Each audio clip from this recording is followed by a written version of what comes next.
Good morning. This is Jason Dean coming live at you again on a Monday morning. It's about 10:21. Hope everyone's doing good. It's another super warm, unusually warm winter day here. It seems like winter is kind of coming to an end. It's been pretty mild for the most part. No snow in the forecast. We've only had a little bit. It feels like we've only had about three, maybe four possible snowstorms, two that were, I guess significant, but it's been pretty mild. So I'm a big fan. I actually love the snow. I love the atmosphere that the snow creates. Getting back to movies is what the whole point of this channel is. I always think of things that I really love as far as like kind of atmospheric qualities for movies. I'm always a fan of scenes of where it's raining. Um, I always love scenes, especially it's where the films and the filmmakers use like natural light, particularly in a outdoor sequence or sequences, particularly around where there's a maybe a forest.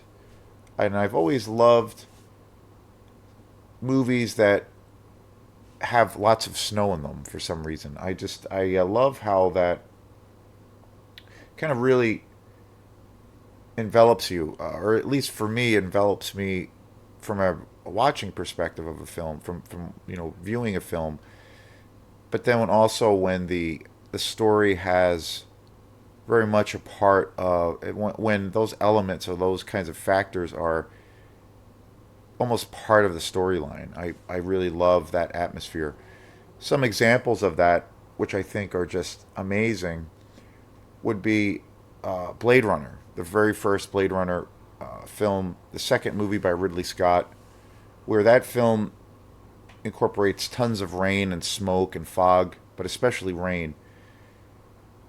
And the atmosphere is just so incredible for that film. And I really attribute that to the scenes of where it's pretty dark, but overall everything is really wet, and there's always this element of rain in all of the scenes. I've just always been a big fan of that. I kind of attribute it to, and I think definitely think that that film and Ridley Scott, he was very much influenced by movies that came out, say, in the 40s and 50s. The whole film noir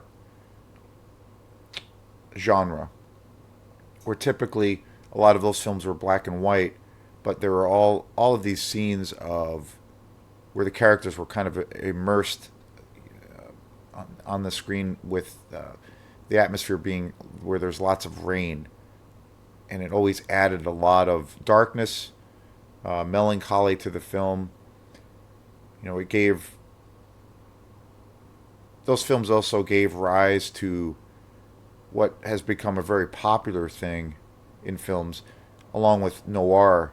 The whole anti-hero thing, the whole anti-hero aesthetic. The person who is on in one light they're regarded or looked at as kind of the maybe the savior figure, or the that archetype of where they're the one kind of carrying the story, but their motivations are not the same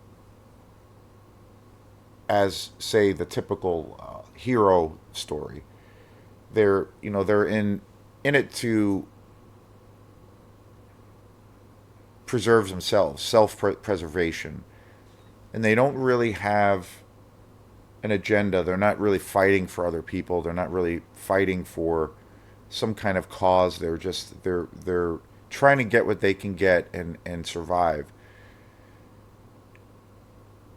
And I feel like Blade Runner was very much influenced by that idea of the the noir genre, from a technical standpoint, and then also the archetype that presents that with Harrison Ford's character, where he is kind of essentially the hero, but he's also not really motivated by any means of some kind of where he's fighting for some kind of just cause or fighting for some other agenda. He's more or less doing his job, doesn't care about morality, and yet does struggle with it. But I always, and then obviously the whole the atmosphere of that film, the rain, copious amounts of scenes of where there's rain in virtually every scene. It just adds so much tension and so much great great atmosphere. And as far as films that like kind of take place in the woods, or films that really almost use that kind of backdrop as a character, I think one film there's obviously with any of these examples there's tons of movies that could be mentioned, but just off the cuff, like one movie I could think of, which is a newer film, Robert Eggers' The Witch, which I think is just an amazing horror film, and that came out a few years back. It was the first film that Robert Eggers had directed. It was his debut, and I'm a huge fan of his films. The Witch, The Lighthouse, and more recently, The Northman. Just all tremendous movies.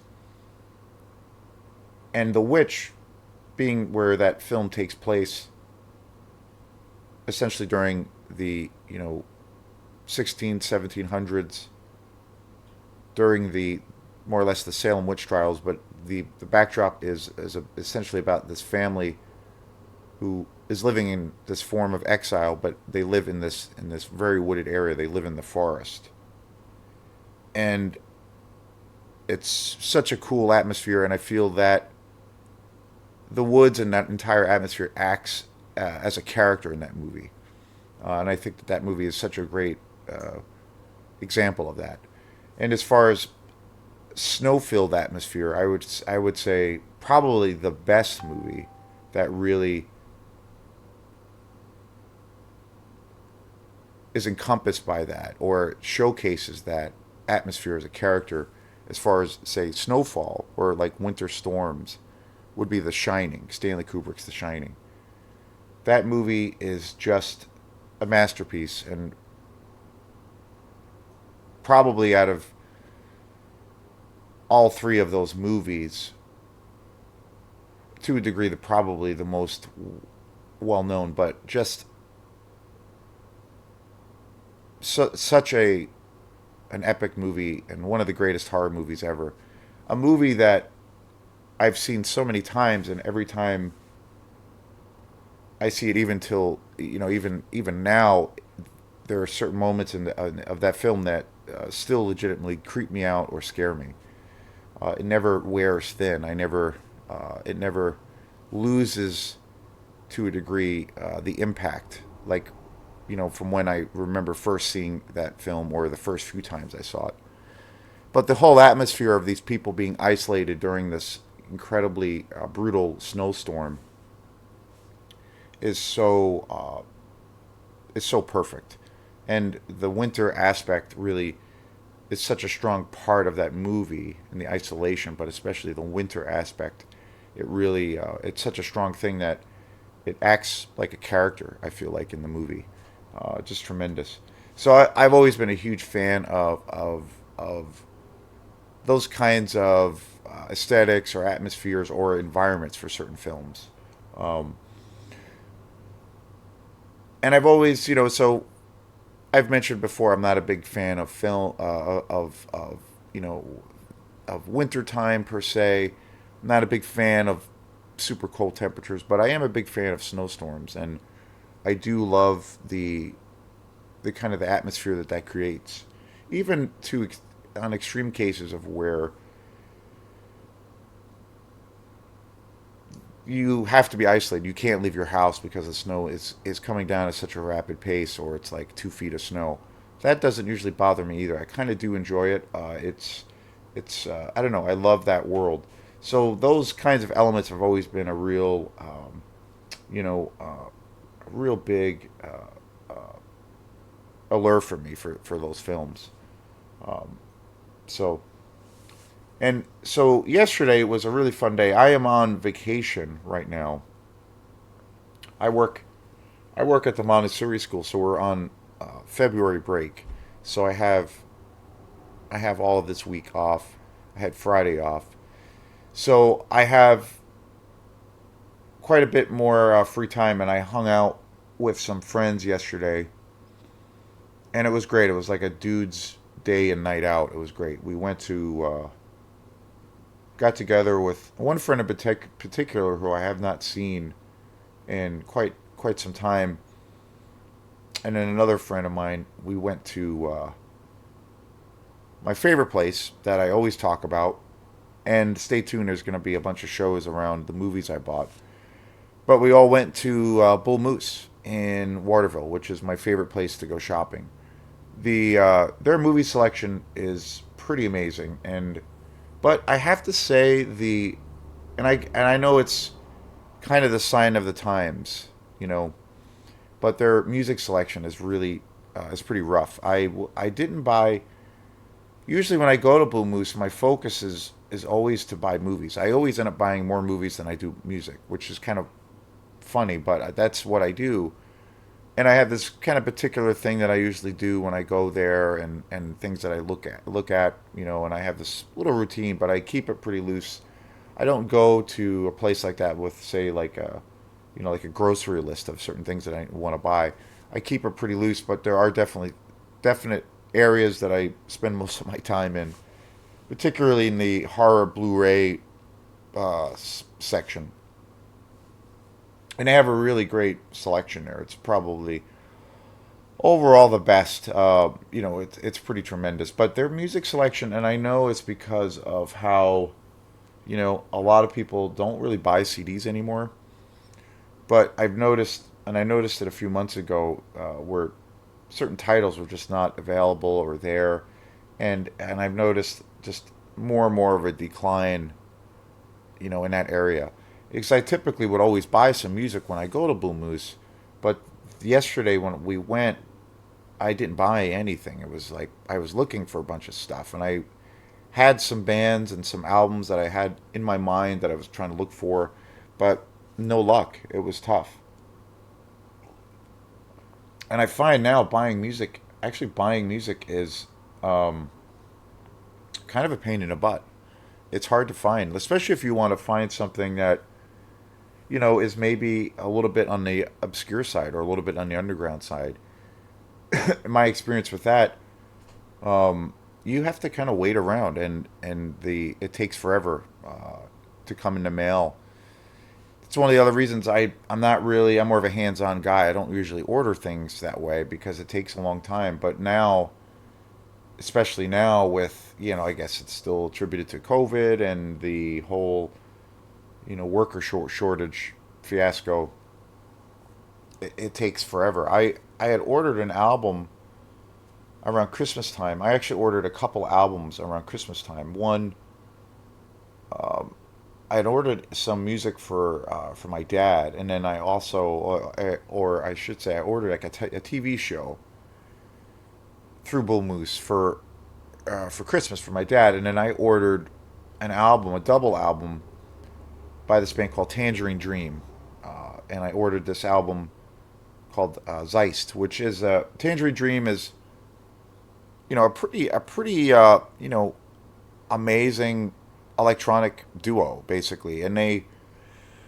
they've done a lot of soundtracks, but a lot of their music that they do has always been has always definitely fit in the category of like ambient and electronica music.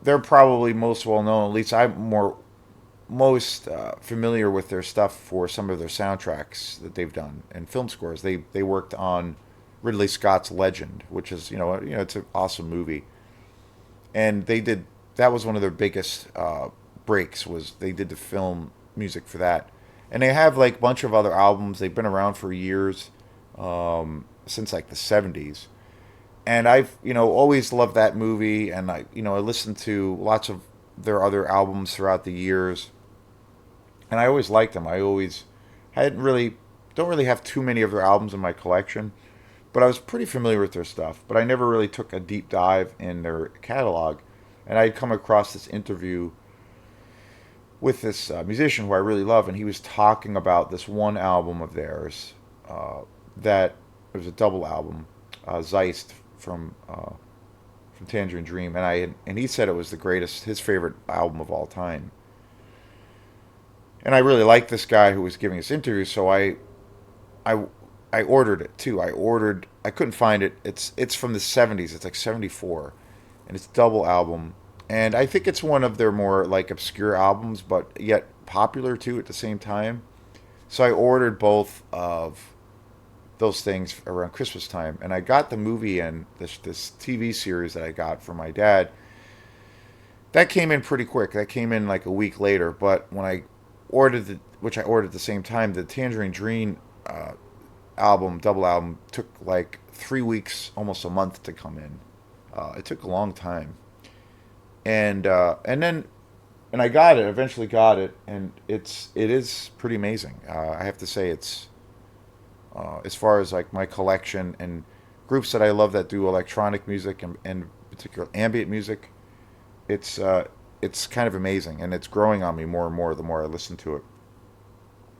And then about a month ago, I discovered this other band that I really, really love, and this band called Winterfilleth, who is a they are like kind of a more modern, atmospheric black metal band. I've been back in this mode of like really listening to a lot of extreme music again, particularly a lot of black metal.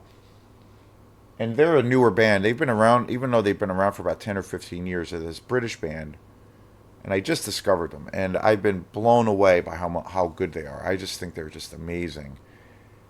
And I tried to order some of their albums, and I looked them up, and they have about 7 or 8 albums. They actually have a real prolific uh, track record for albums, and they couldn't find Boomless couldn't order any of them for me, so I had to order it online, and it should be coming any two, I think it should be I should be getting it this week. But just to get one album, it was like this whole ordeal, and it was like a month ago, and I still don't have the album, and it's weird. It's weird trying to order music, you know. So now, like when I want to get stuff, get records or whatever that are a little bit more on the obscure side, it's a little bit of an ordeal. Whereas it wasn't before, because I don't do I don't stream any music, and I don't download music. I like to have physical copies, so it's more and more of a pain in the ass to do that. So I don't know. We'll see how things go, but maybe I will have to to adapt to this new kind of situation. I'll have to do that. I'll have to I do need to get a new phone at some point, but maybe I'll have to adapt to that and do that, because trying to get music now with movies, it's pretty much it's it seems like it's a lot easier, but with music, it's kind of a pain in the butt. So I don't really so I don't know. We'll see what happens, but when I was there, we were in the movie section, and my friend Mike, we have a lot of the same taste in music and movies and stuff, and I had mentioned to him, I saw it on the rack, or he had asked me, and it was this movie Mandy from 2018, and for me,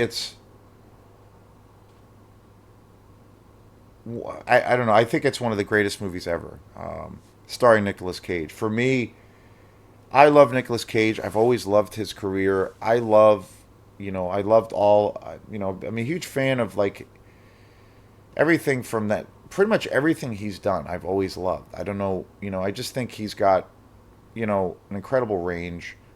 And sure, like there's this idea that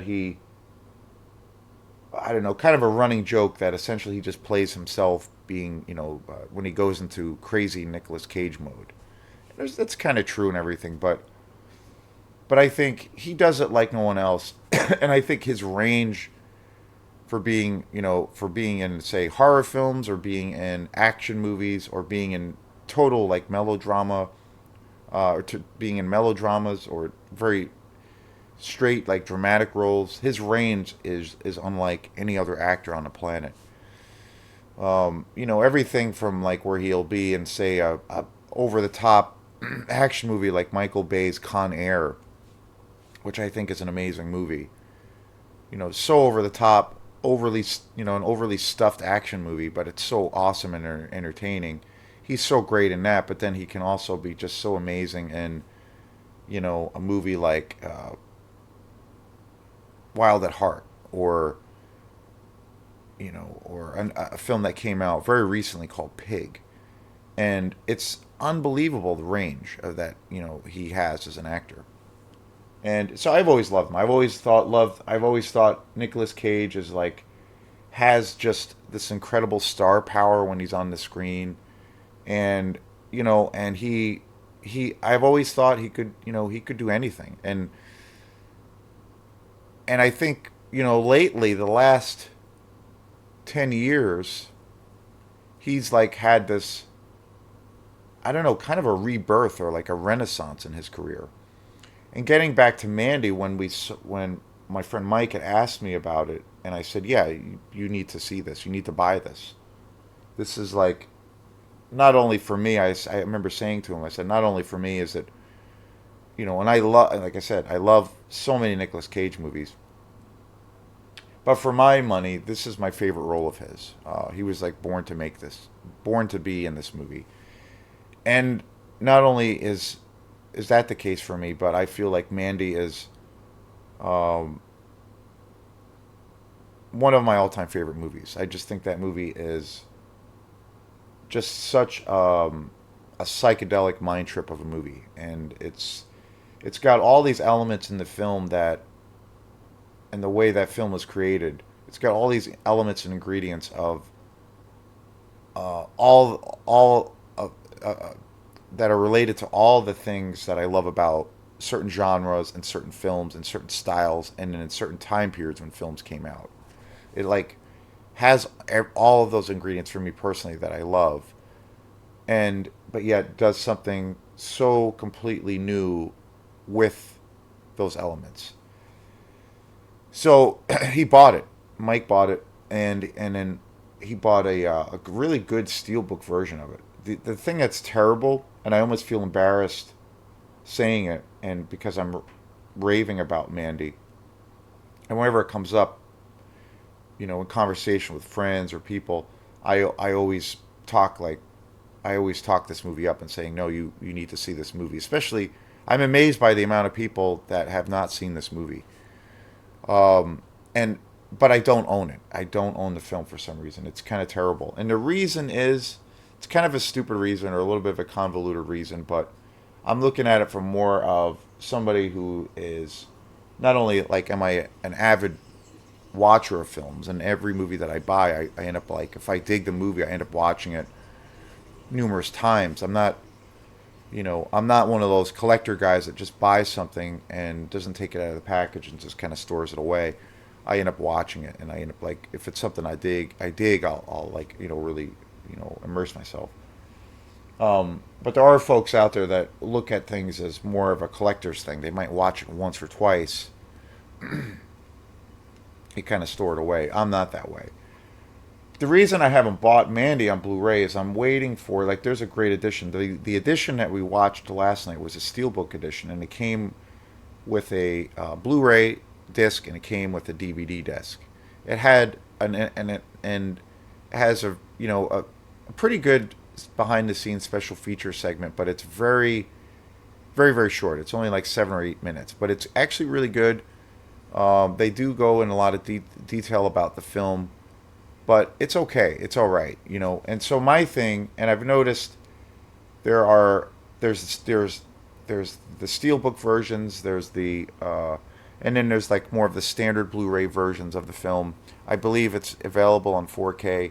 But what I'm waiting for a version, and I've seen Mandy um, last night when we watched it last night, and either of my both my buddies had never seen it before, and last night it was like about it was probably my fifth time seeing it.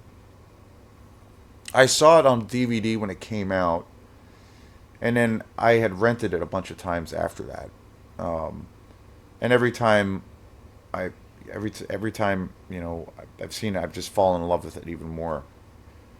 But the reason I don't have it on Blu-ray, um, and I don't own it yet, is I'm waiting for like a collector's edition, or I'm waiting like for a special edition for it to come out. Meaning, I'm waiting for an edition for that movie to come out that has a bunch of special features, maybe a bonus disc, because I really love that film. I'm waiting to see to get an edition of that. And I in my travels, it's been available to buy for a while in various formats. But the special features and the special feature aspect of that film has been really pretty, I think, lackluster. It's okay. It's kind of standard, but not very exciting. And so I've been holding out for that, and I'm really surprised it hasn't been put out yet. I'm sure there's like a 4K version of Mandy that's been out or is out that has that, but I'm still waiting. I'm still waiting, and I haven't come across it. I see it in the stores all the time, and maybe I'll break down and just buy it. But I'm basically waiting for the right edition to come out. The same thing just happened yesterday, also when I went to Blue Moose. I bought a movie that's one of my all time favorite movies, but I've been waiting for the price to drop because it's been so expensive because there's a collector's edition of it, but there's always been limited presses of it, and it's been really expensive. So I've been kind of holding out. And yesterday I bought one of the greatest movies ever, one of the greatest Italian movies ever, one of the greatest horror movies ever made, and that is Dario Argento's Suspiria. I finally, that's one of my all-time favorite movies, and to me, that if you're a fan of horror, that's like one of the sacred texts or one of the holy bibles of that genre. Like that's like a must have or a must see, especially if you're a fan of like anything related to horror films. And I had been wanting to buy that movie for so long. I have a few other Dario Argento films now, and one of the greatest iconic Italian horror exploitation directors ever. And Suspiria is just amazing, and just it's a total masterpiece. But and I've seen it in stores for a while where they come, and there's lots of great special editions of it. But over the last couple of years, when I've been looking for it, and I've seen it, and I see it all the time, it's always been super expensive. And I believe Seven put it out, and it's a very very popular movie, but there's such a demand for it, and there's always like these limited pressings for it. So when I would see it in the store, it was usually going for like starting price would be like $30, and I remember even seeing it at one point in stores for close to 40, 45 bucks. Like you're talking for one movie, almost $50, like crazy. So for a long time, I was seeing it in the stores, and it would be at least the cheapest you could find was like $30. And at one point, I almost bought it. I almost bought it, and then I'm like, no wait, I'm gonna give it a little bit more time. The price will eventually come down.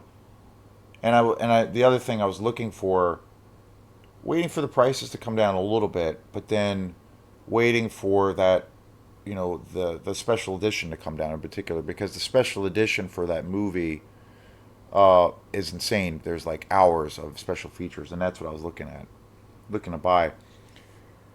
But happily, yesterday when I was at Bull Moose, I found a copy, and it was unused for Suspiria, brand new, like special edition with tons and tons of special features. It's 4K, amazing, and it was cheap. It was like 20 something bucks. So I finally bought it, and I was super excited. So I can't wait to watch it. So stay tuned for. I'll definitely probably be watching that very soon. one of the greatest horror exploitation movies ever made. Um, and I'm psyched that I finally got it on Blu-ray. So stay tuned.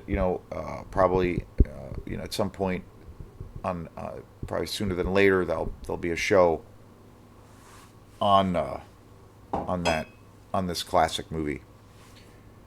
So, but Mandy, getting back to Mandy, so this movie came out 2018, and it was directed by Panos Cosmatos, who is such a unique director. I mean, he's unlike any director that I know of. He's an Italian Canadian director. Um,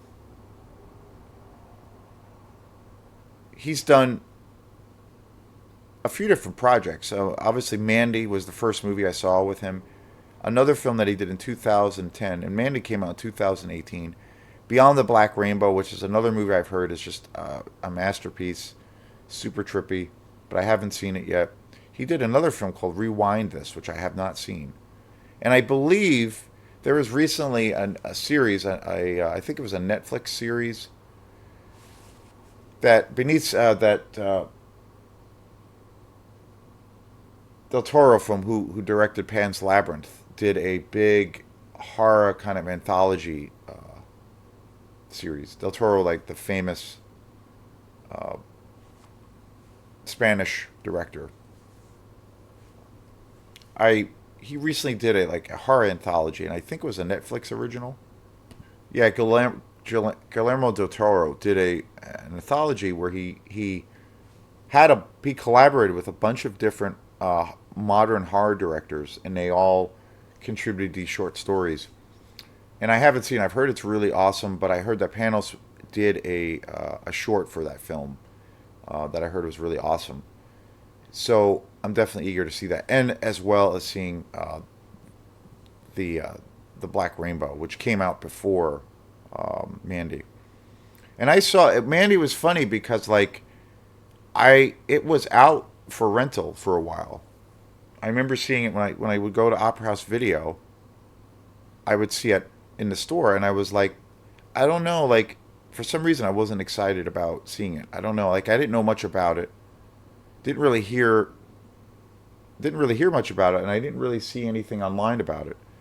And kind of on a whim, I remember seeing it in the store for a while at Opera House, and then on a whim, I was like, okay, I'm just gonna rent it, and I got it on DVD, and my jaw dropped. Literally, my jaw dropped at the end of that movie. I was so emotionally moved by how powerful that movie is. It is such a it is such a psychedelic mind trip. It has so many incredible elements, like I said in the beginning of the show. It has this whole aspect of it, and they go into pretty good detail, kind of explaining it on the little special features thing that I've seen a few times, but we watched it again last night. It's only 8 to 10 minutes, but Panos talks about how he took a lot of his influence from movies that he grew up watching and movies that he really loves, and he wanted to take a lot of those elements and put them together, but try to make almost like a high art version of it. And he was saying how he was really influenced by a lot of classic, 80s, 70s and 80s kind of horror exploitation movies, movies that are in the B world, like real low budget, campy, horror films. The movies that I basically uh, talk about all the time, and that are still the majority, make up the majority of the movies that I talk about on this channel.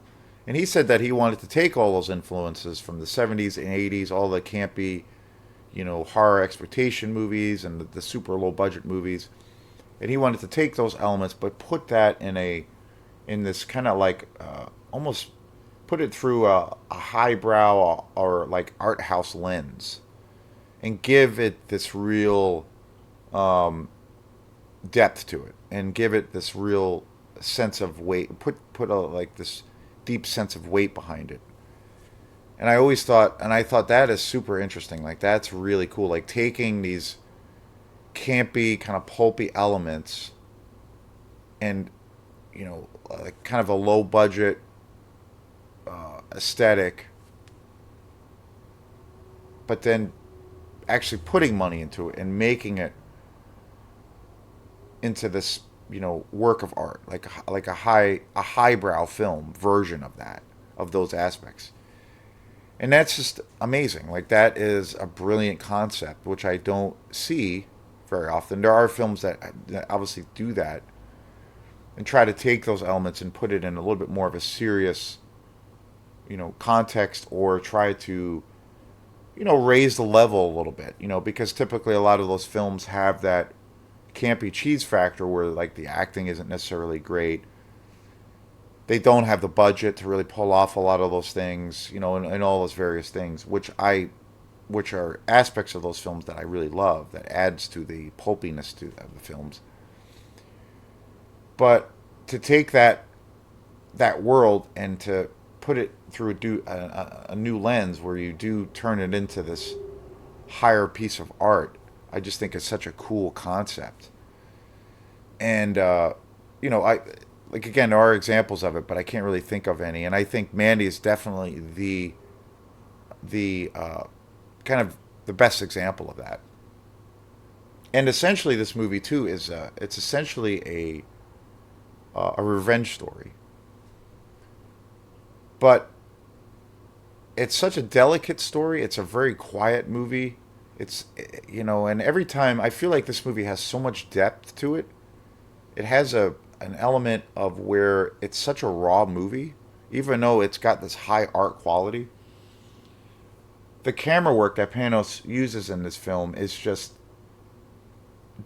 spectacular. I mean, there's so many different elements. It's got this rawness to it, but then it has immense. The canvas for this film is so immense, and there's all of these elements of, like, extreme darkness and horror, but then it's also sublime and just gorgeous and beautiful. And this film really has just such a wide range of, like, juxtaposition, and it just has this huge range of this, like, emotional, of all of these emotional colors, and, like, the whole kind of this huge spectrum of those kinds of things.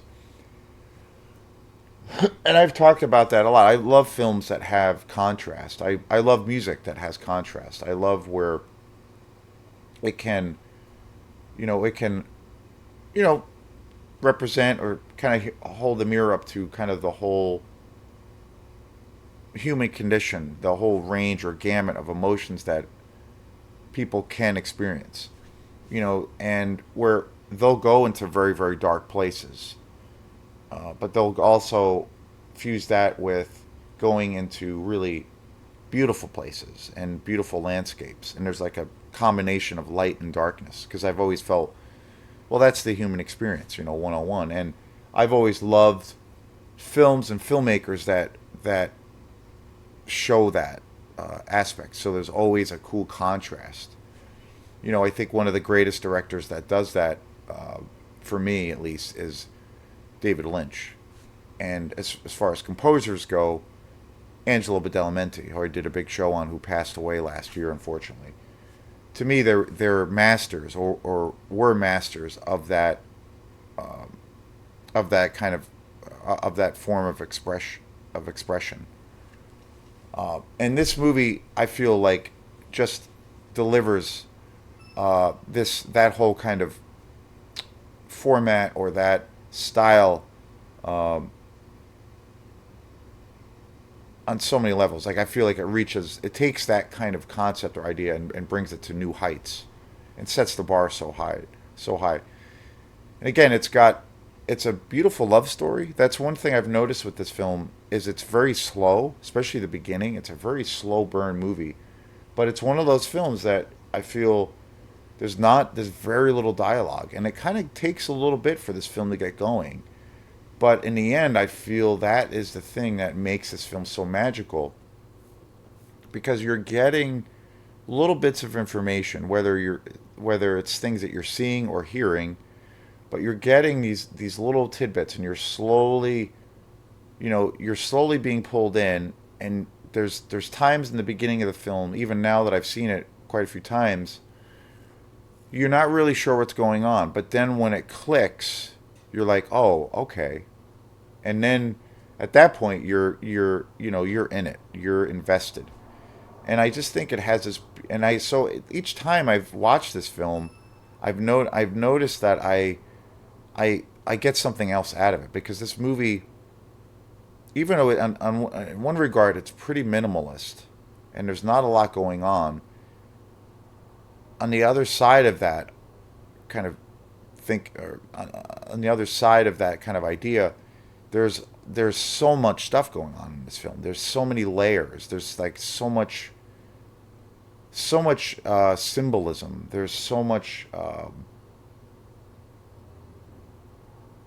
meaning, and I feel like there's so much room for interpretation of what the film can mean to you or what some of these things represent. But this film has, and this film also has so many influences of other films, and it has, there's so much metaphor in this film, and it feels like there's so many layers. It's like I feel like this movie is like a layer, like a big giant onion, and you take a layer off, and then there's another layer. You take another layer off, and I think that's one of the amazing things about this film is that when I eventually buy this film and I'll see it again anyway, I'll probably for quite a few years I'll still discover these new things about this film because there's so many layers and it has that incredible balance where at face value this movie is pretty bare, it's very minimalist and even slow at times, but I think it works. It's got all that it's got that whole thing on one hand, and on the other spectrum, it's got so much information that's coming at you. There's so many layers going on, and it's such a rich journey of a film. It's got all these elements of where it's incredibly disturbing at times. It's definitely at times a full on horror movie, a slasher movie even, a supernatural horror. It's got this whole supernatural horror element, but then it also has this really tender and a really emotional love story that's like really beautiful. And that's to me like watching it last night. I kind of felt that even more that it has that at its core it's just a really beautiful love story. Even though the film and the narrative is essentially face value, if you look at it, it's a revenge story. But it just has the pacing and the different ways that it shows or explains or the way the narrative is laid out. It makes for a just an extraordinary experience. If a filmmaker that wasn't as talented as Panos made it, it would be probably, if you looked at it for what the movie is at face value, it would be probably like a straightforward, paint by numbers revenge movie. And those kinds of films are a dime a dozen. Like there's a bazillion, revenge films where a guy's wife or his family gets killed or something happens to him that's terrible, and then there's this whole series of you see him, maybe even the reluctant hero kind of archetype, and he gets pulled in to for the pulled into this fight, and we've seen that so many times, and we still see it, and it's a classic kind of setup or a classic kind of narrative for a story. And I think, for instance, for example, for Mandy, if it's straightforward, but if that story was done by a director who wasn't as talented as his, it would be kind of generic. But he has he's introducing, taking something that's straightforward and putting it and showing it to you in kind of a revolutionary way that's never been done before. The whole thing feels so original, and to me that is testimony to how amazing this film is. and like again, when I saw this film, I was blown away by it, blown away. And then I'd seen it, and then I had seen it a few other times since then. And each time I just fell in love with it more. And initially, it became my favorite film by Nicolas Cage. And since I've seen it, quite a few times since then, it is now one of my all-time favorite movies. I just think it is genius. It's a work of art, but yet it's got all those great elements of all of those, all of the amazing horror exploitation movies that I love that are, that came out in the 70s and 80s and 60s. It's got all that stuff in there as like a reference point and as an influence. But it's such a unique experience, and I just think it's Panos Cosmatos is just an incredible, incredible filmmaker. The other thing that I think is just spectacular about this film, it was the first time I discovered the work of Johan Johannesson, who is the I for me he is my favorite composer in films. Unfortunately, he passed away a few years ago, and it was a very sad time. He was only 50 years old. Just an amazing powerhouse, a genius filmmaker. This was the film where I first discovered Panos's work. Well, actually, I should say, well, it was the first film I saw of Panos Cosmatos, but it was the first time I had heard any of the music of Johan Johannesson. Shortly after that, I started to check out more films. I discovered Denis Villeneuve, who worked with Denis. Johan Johannesson worked on every film virtually of his career until he died. And I believe that this movie was the last movie that he was involved with before he passed away. Uh, and the soundtrack, the film score, is simply mesmerizing. It's incredible. It's one of my favorite soundtracks of all time. It might be to a degree my favorite soundtrack. It's just a blend of the way Johannesson was able to create such beauty and horror and melancholy and sadness and beauty all in this amazing kind of soup. This amazing soundscape that he created for Mandy is just unprecedented. And my favorite style of music is electronic music, and so this movie has tons of such a huge electronica aspect with all the synths.